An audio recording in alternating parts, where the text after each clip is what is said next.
Que a graça e a paz do Senhor Jesus seja com todos, amém? Minha vida de oração, o texto, 1 João, capítulo 5, versículo 14. Eu quero falar então das 3 verdades sobre a oração baseado neste texto. Esta é a confiança que temos ao nos aproximarmos de Deus, se pedirmos alguma coisa de acordo com a sua vontade. Ele nos ouve, Ele nos ouve. Queridos, o propósito de orar vai além de simplesmente obter respostas de Deus. O processo da oração, quando nós oramos, a oração desempenha um papel muito importante na nossa vida, porque ela vai nos moldando, nos conformando à vontade soberana de Deus.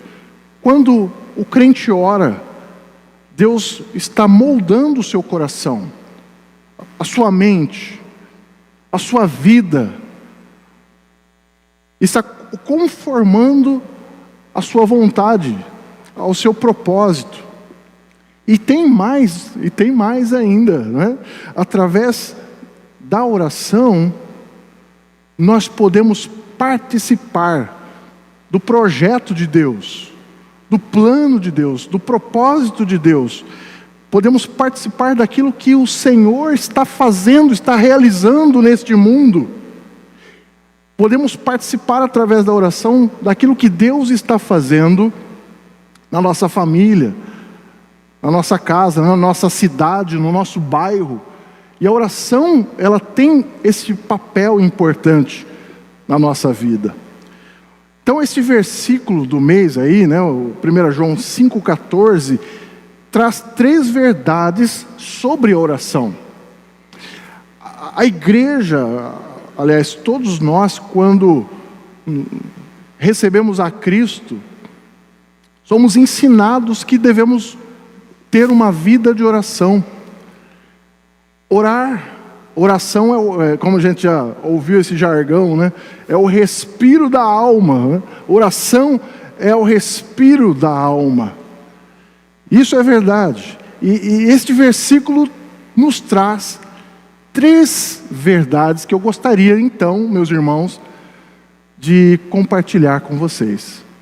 A primeira grande verdade deste versículo é que a oração é uma aproximação de Deus. Oração é uma aproximação de Deus. Olha quando... Pode colocar o primeiro slide. A oração é uma aproximação de Deus. Quando João diz, ao nos aproximarmos de Deus. Ao nos aproximarmos de Deus. Meus irmãos, aqui, neste momento, nós precisamos lembrar que o apóstolo João está escrevendo para um grupo de crentes. O apóstolo João está escrevendo para uma igreja que está sofrendo influências de falsos ensinamentos, de um grupo que estava se formando, de uma seita que estava se formando naquela época, chamados os gnósticos. Este é um dos motivos pelo qual João escreve esta primeira carta, para alertar a igreja, alertar aqueles crentes contra esses falsos ensinamentos que estavam surgindo ali. E a questão da oração para os gnósticos é muito complicada.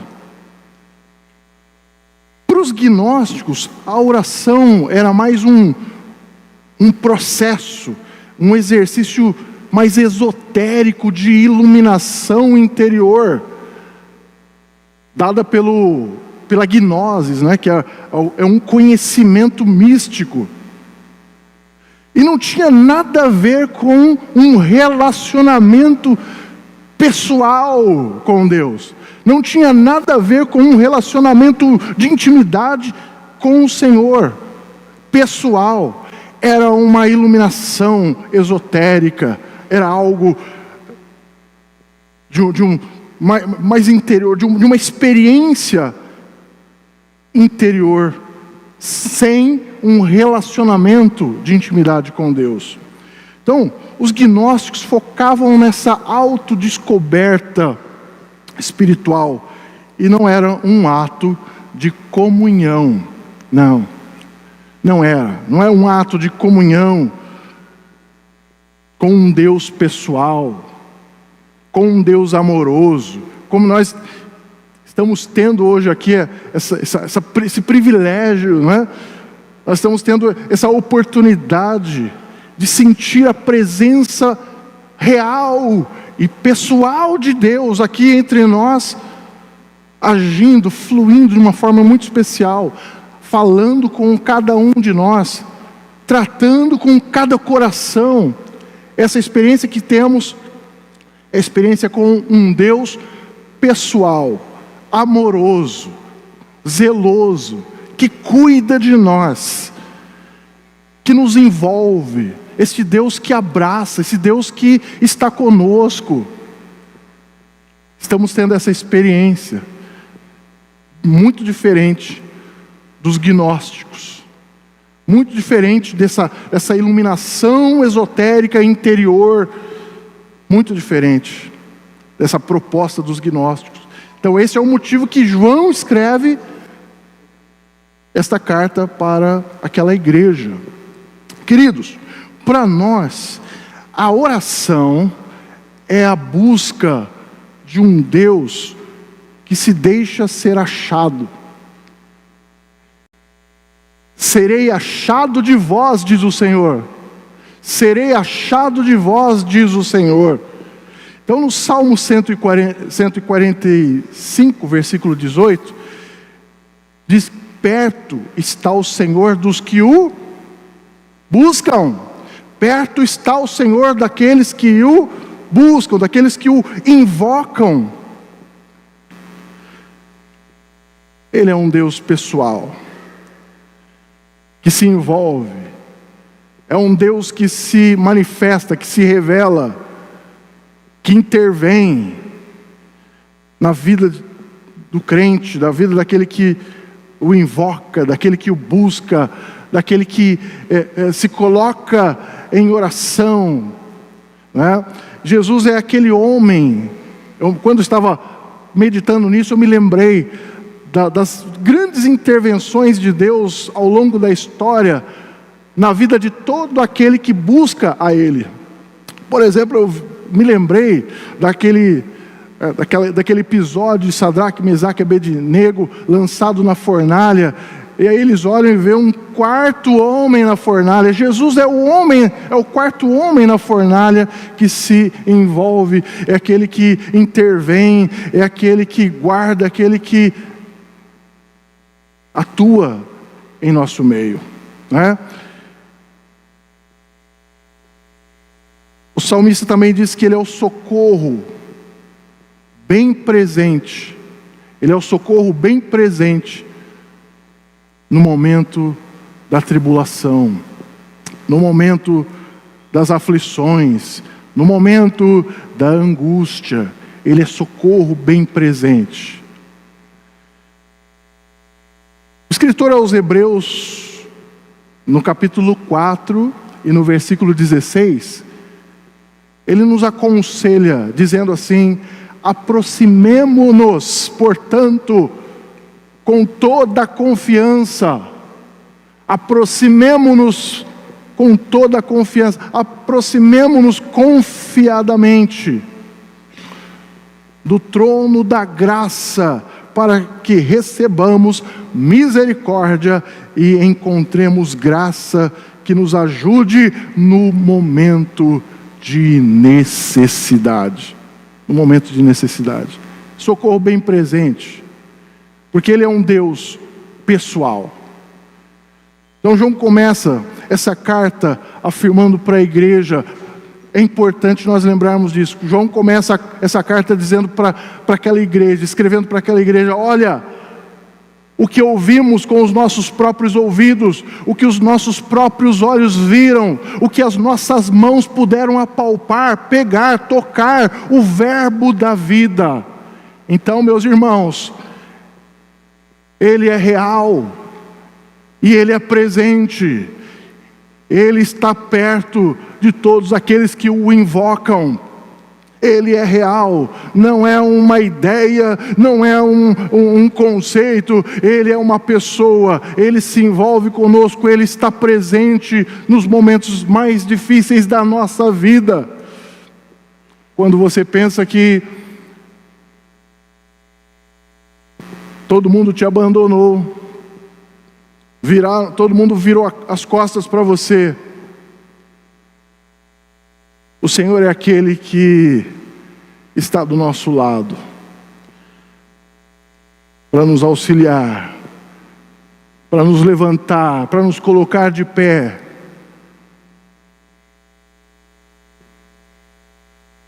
Como é que está sendo o seu relacionamento com Deus?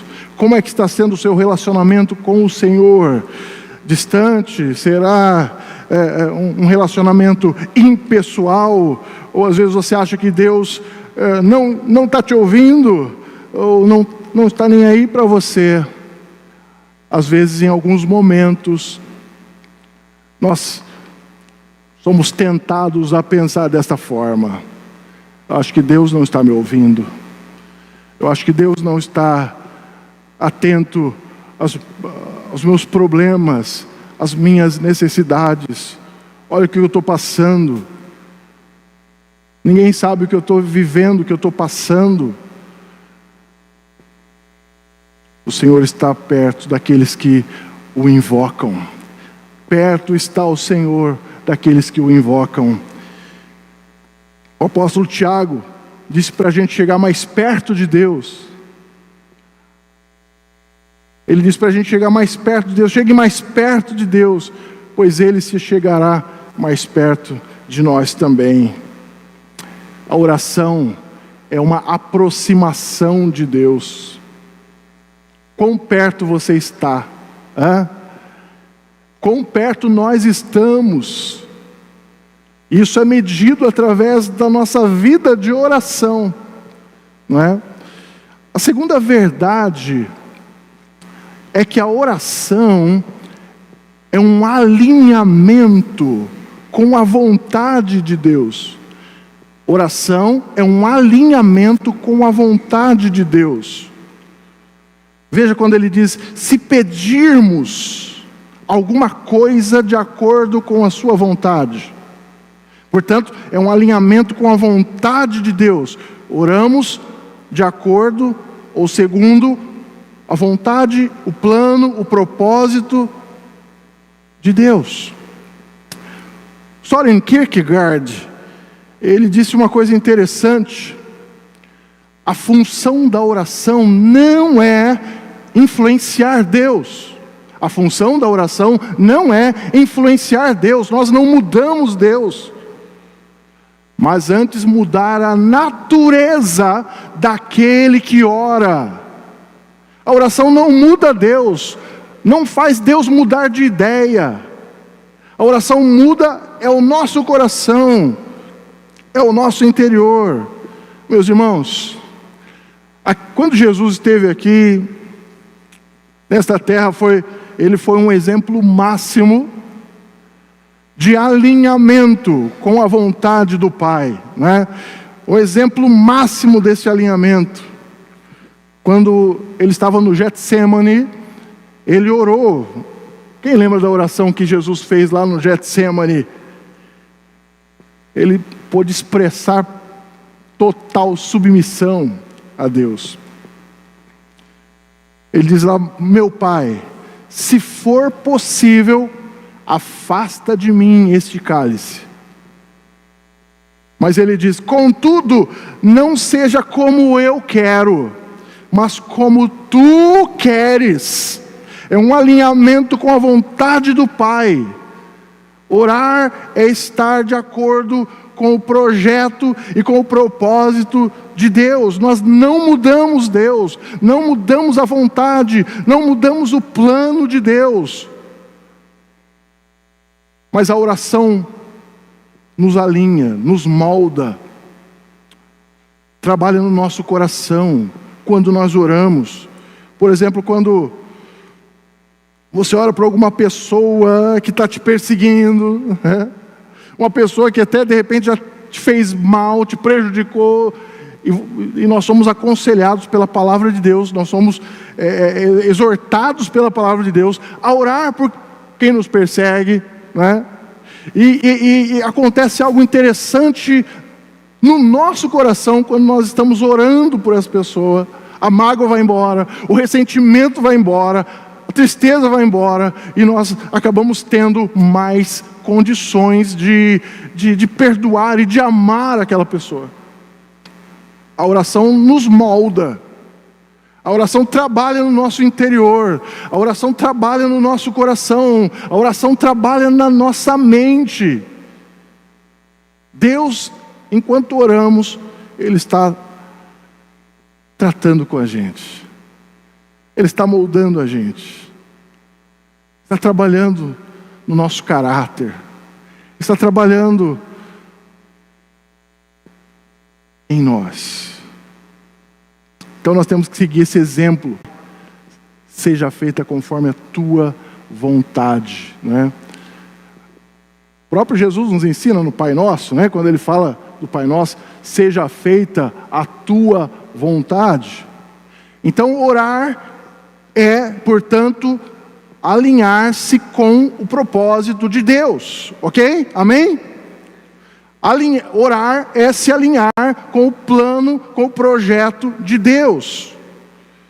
Lá em João capítulo 15, Jesus disse o seguinte: se vós estiverdes em mim, e as minhas palavras estiverem em vós, pedireis tudo o que quiseres e vos será feito. Eu não entendia muito bem esse versículo. Eu falava assim: nossa, Deus, o Senhor está nos dando a oportunidade de pedir tudo, qualquer coisa que a gente quiser, e Ele vai fazer para nós. É como se fosse um cheque em branco assinado por Jesus. Toma aqui, preenche como você quiser. Eu pensava que era mais ou menos assim, até que eu, olhando melhor esse versículo, esse versículo tem uma condição. Se vós estiverdes em mim, e as minhas palavras estiverem em vós, esta é a condição. Falei, meu Deus, senão Jesus está arriscando demais, né? Ele pode pedir tudo o que quiser. Não, se nós estivermos alinhados, ou seja, se nós estivermos alinhados com a vontade de Deus, com a palavra de Deus, se vós estiverdes em mim, se nós estivermos em Cristo, e as palavras de Cristo estiverem em nós, tudo que nós vamos pedir será conforme a sua vontade, né? Será conforme o teu querer, o seu querer, o querer do Senhor. Vamos estar em conformidade, vamos estar alinhados com o plano de Deus para a nossa vida. A oração, portanto, meus irmãos, é um alinhamento com a vontade e os propósitos de Deus. E a terceira grande verdade que este versículo nos traz sobre a oração é que a oração é uma confirmação da interatividade de Deus com aquele que ora, com quem ora. Ele nos ouve. Ele nos ouve. Ele não é um Deus distante, não é um Deus alheio às situações. Não. Ele é um Pai amoroso, cuidadoso, zeloso. É um Pai que se importa com seus filhos. É um Pai que está atento às necessidades e aos anseios do seu povo, dos seus filhos. Amém? Então as respostas que nós obtemos das nossas orações são a confirmação de que Ele está interagindo conosco, de que nós estamos envolvidos nesse propósito, nesse projeto da obra de Deus, seja aonde for. Quando Deus responde, Ele está mostrando que Ele está interagindo com a gente. Se você está obtendo respostas de Deus, isso é uma prova, é uma confirmação de que Ele está interagindo com você. Ele está se envolvendo com as nossas causas, ou melhor, né? Ele está nos envolvendo nas causas dele. Amém?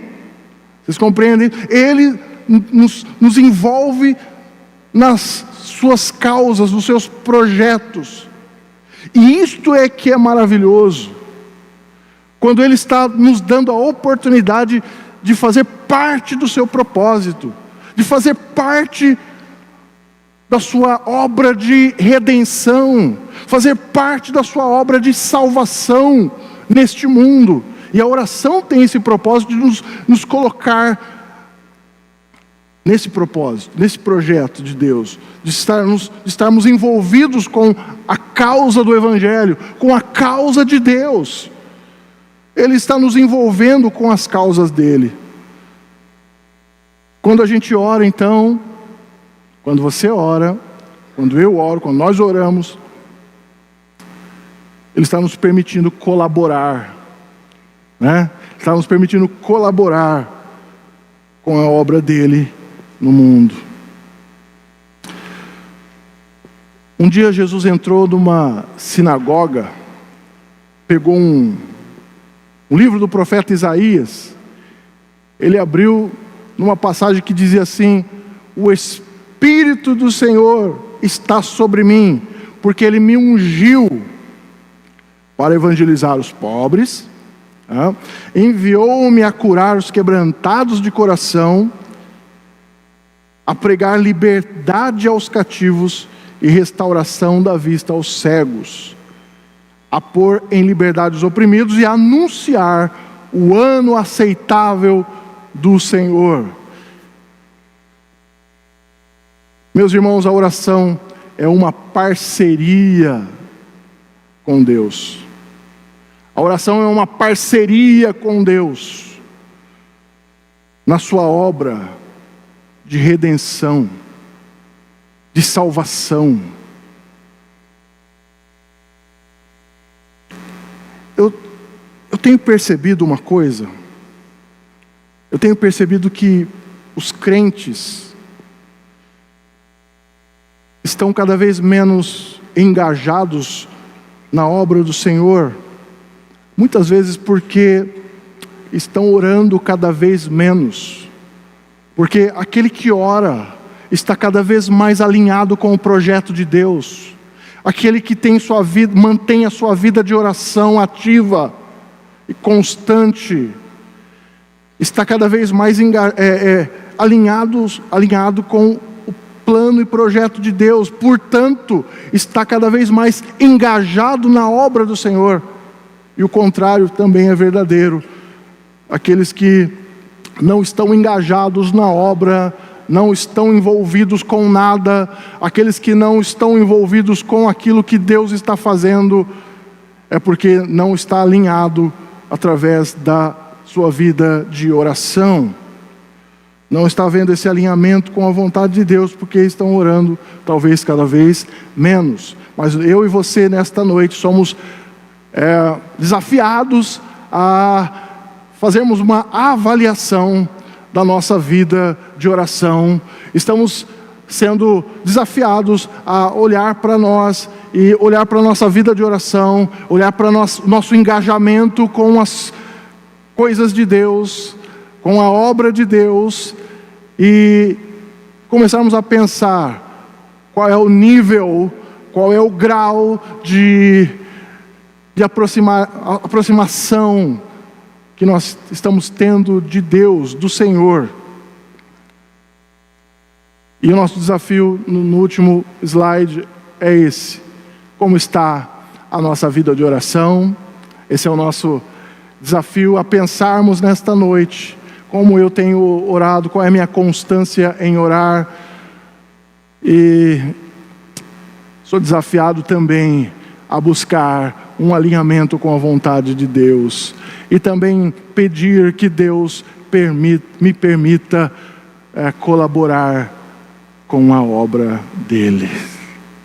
Que Deus te permita colaborar com a sua obra, em nome de Jesus.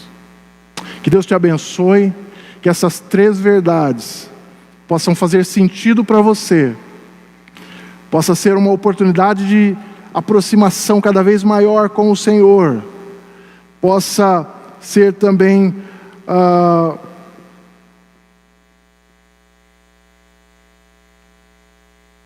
um alinhamento com a vontade de Deus e também